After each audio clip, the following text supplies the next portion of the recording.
here's another one of those animals. I was like, oh, I just want to keep it so bad.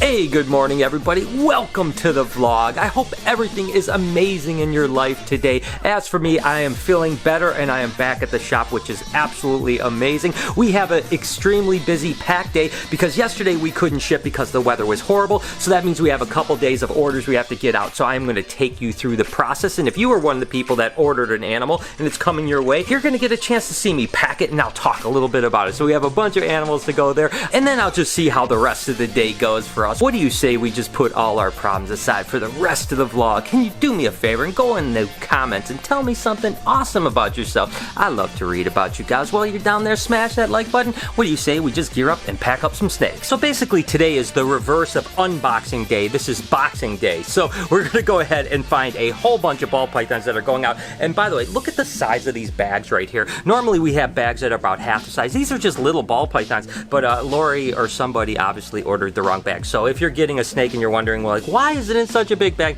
That's the reason. But hey, they'll have a little bit more room. So let's just go ahead and get started with this one right here.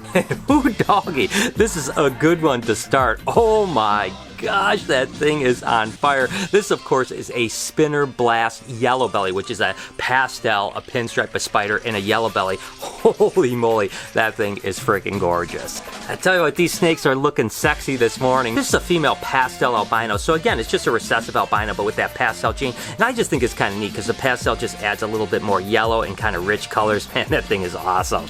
We have a few pieds going out, but this is actually a female pastel pied. And again, that pastel pied just kind of really breaks the pattern up a little bit. That is just such a gorgeous snake. Oh, and look at this. This is actually a pastel mimosa ball python. So it's a pastel gene, but it's also a recessive ghost gene, which is the hypo gene, and then it's a champagne. So those three things go together and they just make for an awesome animal. Here's another gorgeous combo here. This is just a pastel and a yellow belly. But for whatever reason, when you mix those two codominants together, you make for a beautiful snake. I mean, it just brightens the pastel up. It makes that really cool kind of side flaming pattern on it. This thing is cool as heck. This happens to be a pastel chocolate ball python. Seems like a lot of the mutations we're sending out today have pastel in them for whatever reason. Of course, the pastel is codominant, but so is the chocolate. And we were lucky enough at BHB to produce the very first chocolate ball python. So it's been a special project for me. And some of the stuff that comes out of them are crazy. I mean, things like the camos and the chocolate pins. And I mean, the list just goes on and on. Chocolate gene is definitely a cool gene. You know, I wondered how long this animal would stick around. Once it was feeding and established and got on the website, I knew someone was going to take it because it is absolutely gorgeous. This, of course, is the Super Flame, which is the black-eyed leucistic. We actually do have one more Super Fire left that looks almost exactly the same, but instead of being a Super Flame, it's a Super Fire, which is basically a really similar mutation. But regardless, that thing is crazy. I knew it wasn't going to last long. Next up, we have a female pinstripe, and you guys know the pinstripe is so near and dear to my heart. The fact that, you know, we were the first ones that produced them, and the fact that that really was the founding thing that blew BHB reptiles up way back in the late 90s, early 2000s. So beautiful female pinstripe here. Oh man, I tell you, there are some gorgeous snakes going out today, and I've talked about this before. As much as I appreciate everyone's business, and listen, you guys are so special to me, but when I pack these snakes, I really do get sad. I mean, this is such a gorgeous snake. I do not want to send it out, but thank you for whoever got it from us, and your support means the world to us. I mean, you know, I've said this before, I don't really breed snakes for the money anymore. I do other things to pay the bills, but we still have to pay the crew, and we have to pay our light bill and our rodent bill. So you guys supporting me really does mean a lot to me, so thank you so much. But I gotta be honest, I'm pretty sad about some of these snakes because they are just unbelievable. Then there's these candinos, and I've talked about it before. These are actually candy and albinos. They're allelic, so when you breed a candy, which is kind of like, looks similar to this, bred to an albino, which of course, instead of the purple, it's got the white. When you breed them together, on average, about 1 in 4 babies come out candino. So they're not candies, they're not albinos, they're candinos, because they share that protein on the allele, making them allelic. But man, that's gorgeous. I tell you what, the purple in these guys are crazy. We have a few more of these candinos left, and I'm definitely hanging on to a couple of them. Here's another little pied here, but of course, this is just a normal pied, so it's not a pastel, but it is a gorgeous one. I love it because it has all those kind of broken up pattern, right? So it's like white, pattern, white, pattern, white, pattern. I love that when pieds are this way. That thing is a beauty. And of course, you guys know what this beauty is here. This is a male banana ball python. We only have a few bananas left for the entire year. This one is beautiful. I love banana ball pythons. And I swear to gosh, they are so popular, but only a few left, and then we're gonna have to hatch some in a few more months. Here's a male Pastavi. Again, a pastel gene and then a Mojave gene. This was kind of a really big deal back in the day when Mojaves were like 15,000 bucks. When people started producing pastel Mojaves, it was one of the kind of first combo mutations that were really, really sought after. So it's cool to see them all these years later, and they're now like the pet trade type of level. They're still absolutely gorgeous. Here's another one of those animals. I was like, oh, I just want to keep it so bad. This is a Pastel GHI, but this one has crazy cool patterning and color. I just love that animal right there. Oh my gosh. I'm serious. I don't know that I should have packed the snakes today because I am freaking out. I'm just like, every snake is like, oh my god, I don't want to sell this one. This one is a pastel sugar ball python. Just look at the white in the sides of that animal.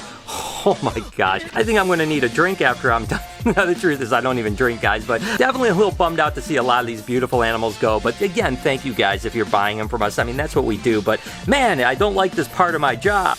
Here's a pretty little pastel ball python, and I love the fact that people are still into the single gene animals, because this is where it all starts, and sometimes people get tied up in the 2 and 3 and 4 and 5 gene animals. The truth is some of the most beautiful animals are really the simple single genes like this pastel. Same goes for this Cine right here. I mean, look at that cool pattern down its back. I mean, these were like the biggest thing in the world when the ball python thing was starting to go, so the fact that they're still around and people love them as much as I do is just absolutely awesome. And the last animal to pack today is this male banana ball python, and you can see he's starting to get a little bit of his black freckling in, and that's something that they get when they're usually like 200, 300 grams, and as they grow up to about 1,000 grams, the freckling gets a little more. Some have a lot of freckling, some have very little freckling, but I just think it adds a lot of really cool character, so they're really cool. So that's the end of packing ball pythons. We still have colubrids and leopard geckos to pack, so I'm gonna take a deep breath, and I'm gonna go hook up with Lori. I think it's a little easier when Lori's packing, for me to be totally honest with you. Alright, so we're gonna go ahead and start packing colubrids, but this one's kind of special because it's the first time this person has ever owned a snake. Her name is Michelle, and she reached out to me and she's giving me advice on training RJ. She's actually an animal trainer, and she said that she's always liked reptiles but been afraid of snakes. Since she started watching the vlog, her fear of snakes kind of went away a little bit. She said she's ready to take the plunge into her first snake. This Tangerine corn, possible het scaleless, and possible het strawberry is going to be her very first snake.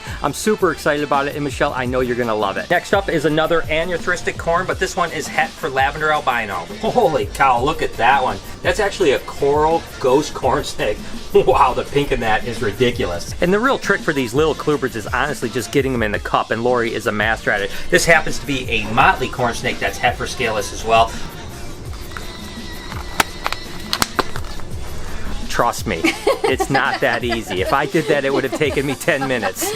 Next up is this hypo that's het snow and scaleless. Look at how pretty this snake is right here. This is actually a caramel, which is a recessive mutation, and this is also possible het for scaleless. And what you might notice is a lot of things are possible het for scaleless right now. It's because Lori just uploaded a bunch of corn snakes that were possible het that weren't on the site until about a week ago. So of course a lot of those are selling, and that's why a lot of the corns we're shipping out are actually possible het for scaleless. Here's a really pretty albino corn snake that's actually possible het strawberry sun-kissed. Now the sun-kissed is actually a recessive mutation that kind of changes its pattern a little bit, and then the strawberry is kind of a type of hypo. Next up is this snake right here, which is a ghost corn snake. Now the ghost corn snake is a double recessive. It's hypo and it's anuthristic. Next up are these, and I love these to death. These are albino Nelson's milk snakes, and this is kind of one of the earlier albino milk snakes. Honestly, there was the albino Ruthveni and then the albino Nelsons that was produced by a guy named Doug Moody, and when they first came out, they were $2,000. That's right, I think we bought our first pair for $4 grand. Now they're pretty inexpensive, and they're still just as gorgeous. Next up are problem milk snakes. Now these are a little bit harder to pack, so I'm anxious to see how Lori does.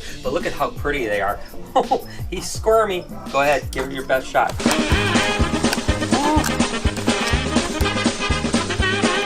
Oh, look at his nibbling on her. I tried to do it, but I'll still do do it. Yeah, the one thing you have to be really careful of when you're packing, especially squirmy snakes, is that tail, because you don't want to clip the tail in there. So I tell you what, Lori still made that look easy. I know it was a little bit more difficult than what her normal snakes are, but if it was me, that would have never went that smoothly. These guys are so pretty. These are albino Everglades rat snakes, and when they get bigger, they are just so gorgeous. I mean, they literally turn like this really big fluorescent orange color. I love them to death. I love Everglades rat snakes, and to me, they're just an underappreciated rat snake. And here's another mutation of Everglades rat snakes, but this is what they would call a ghost Everglades. Now, the ghost isn't like the corn snake, which is a hypoanearthristic. The ghost is really more like a white-sided black rat snake, but Chris McQuaid from Gulf Coast produced the first ones, and he termed them ghosts, and no one's really ever changed the names. So they are still ghost Everglades, even though theoretically they aren't a ghost like every other ghost mutation out there. Okay, next up is this beautiful Amazon tree boa. Look at how gorgeous that animal is right there. This ought to be fun to get in a cup. Woo, it's already striking. Oh, that was pretty easy. Lori's a pro. Next up, we're actually packing a couple Colombian rainbow boas. These are nice, well-started ones, too. That's a pretty snake. I love these little guys here. This is actually a little rosy boa right here. Look at how beautiful that one is. And they come in tons of different colors and flavors, basically all with localities and subspecies, but that one is really cool. I love all those chocolate stripe ones. Those are my favorite. And that's it when it comes to snakes. Ball pythons are packed, other boas are packed, all colubrids are packed. All we have to do now is pack some leopard geckos. Okay, so the first gecko we're packing is this Murphy's patternless, which of course is a recessive mutation. When they're born, they have a really cool pattern, and then as they get older, they basically turn patternless. That's why they were called Murphy's patternless. This is a snow white and yellow. Now the thing is with the snow white and yellows and all the white and yellows is they're very polymorphic. You can have some with low expression and you can have some with high expression. This would be considered a pretty good high expression snow white and yellow. This one here is really pretty. This is actually a jungle het bell, and that jungle is just basically a polygenic trait that passes on, that has that really cool pattern on its back. Next up would be this albino Tremper super snow. Oh my gosh, I love these guys. Take a look at how crazy cool that one is. Wow, this one is super awesome. I love when they have really cool masks or head patterns on them. This is actually just a tangerine Halloween mask, but take a look at that head pattern on that one. That thing is absolutely gorgeous. I think this might be one that I actually highlighted in the past because I freaking love that thing's head pattern. Just like with the other animals, there's some really nice leopard geckos going out today. This one here is a bold bell, and I've told you guys a million times that bold bells are one of my favorite leopard geckos for sure, but that thing is awesome. This one here is a Mac Tremper Het Eclipse, but it's got a cool pattern. I mean, look at those dots on it. That thing is freaking pretty neat. And then the last leopard gecko we're packing is this beautiful Tangerine that's a Het Murphy's patternless. I love the looks on that animal. It's got really dark eyes too, so that's it for geckos. And that also concludes the packing for the day. It was a pretty big pack day. Sometimes we have to delay things because of weathers. You know, you get 1 or 2 or 3 days worth of orders, and then it's kind of a mad scramble. It's also really cool to see all these amazing animals go out. Again, thank you guys for all your support with this.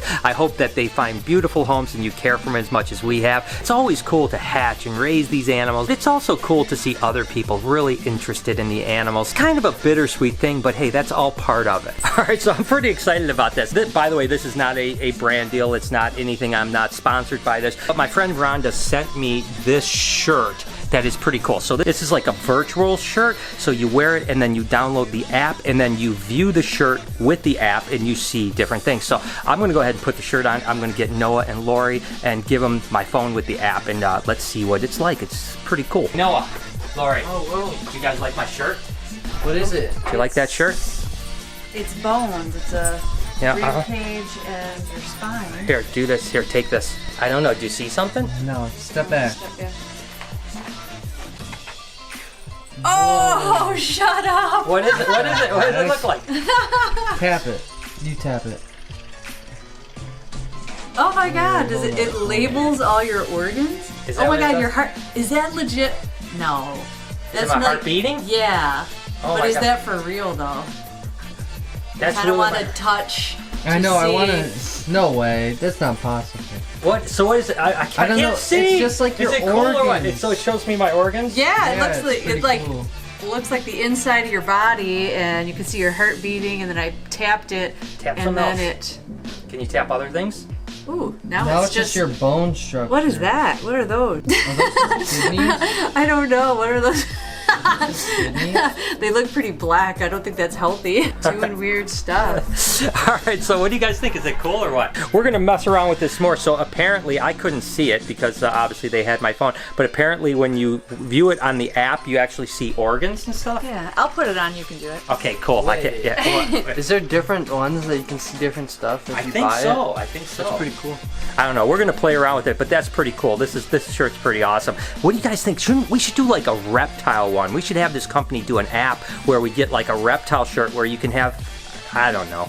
I'll think about it, but I think it'd be pretty cool. Actually, it comes up like the respiratory system. Do you tap on those or? Yeah. So is it showing you the different systems then? Yeah. Okay, and then I can go back. Try and drink something, see if it'll go down. Oh, look, if you tap on it, the heart comes up like that. That's awesome. Holy cow. So crazy. Let's see if we get to the... Do I have the black kidneys like you? Yeah. Where's the kidney? What's this down here? Oh, wow. Oh, Okay. yeah, look at that. Yeah, just There they are. Wow. This thing is cool, huh? Yeah, how'd you find out about this? It's pretty crazy. Cool.